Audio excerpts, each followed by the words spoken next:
নির্বাচনকে পেছাতেই চাচ্ছে। কারণ আপনি লাভ দিয়ে একটা জাতীয় নির্বাচন করবেন, কোনো রিফরমেশন হবে না, তাহলে তো মানে রিফরমেশন ছাড়া আপনি একটা জাতীয় নির্বাচন কিভাবে করেন?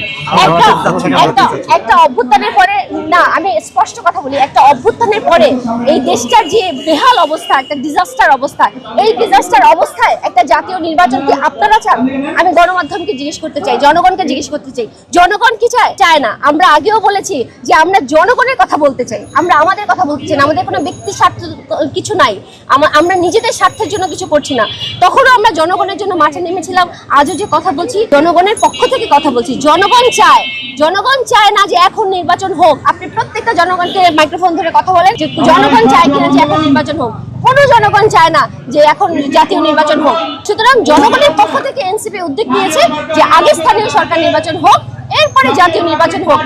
জাতীয় স্থানীয় সরকার নির্বাচন হলে যেটা হবে, আমরা একটা মৌলিক রিফরমেশন আনতে পারবো বাংলাদেশে। একটা রিফরমেশন আনার